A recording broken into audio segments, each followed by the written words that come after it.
Habari, naitwa Hassan Suleiman, natoka Swahili Fashion Week ambayo iko chini ya Mr. Mustafa Hassan Ali.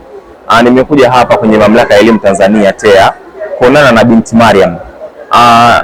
Hii ni safari nimefunga mara baada ya kuona video yake ambayo alikuwa akielezea ni kwa namna gani amekuwa akitamani kuja kuwa mbunifu mkubwa sana, na miongoni mwa watu ambao wamemhamasisha kuingia katika kitengo hichi cha kuwa mbunifu ni Mr. Mustafa Hassan Ali. Mimi kama msaidizi wa Mr. Mustafa Hassan Ali nimekuja hapa kufikisha salamu za Mr. Mustafa Hassan Ali. Tanzania sasa watu wengi sana wamekuwa wakikosa ajira, na hii yote inakuwa ni kwa ule utamaduni ambao tumekuwa tukiishi nao wa kufanya tusome kile ambacho tunaelekezwa kusoma. Mamlaka ya Elimu Tanzania yamekuja na mfumo wa elimu ya amali. Hii inampa fursa kijana, inampa fursa binti ya kuchagua kile kitu anachokitaka, anachokipenda, anachotamani kukifanya au anachotamani kuwa.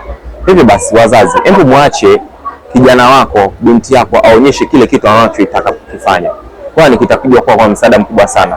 Maisha ya sasa hivi tunategemeana. Je, wote tukiwa madaktari, nani atakushonea nguo?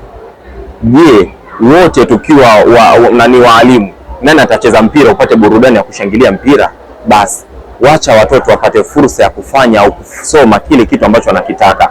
Hii itakuwa ni mwangaza mkubwa sana kwa watoto, na tutaepuka zile kelele za kusema hakuna ajira, kwani vijana wengi watakuwa wamepata kile wanachokihitaji na kwa kila kitu ambacho wanatamani kukisoma. Asante sana. Ewe mzazi, mwachie binti yako, mwachie kijana wako asome kile anachokitaka.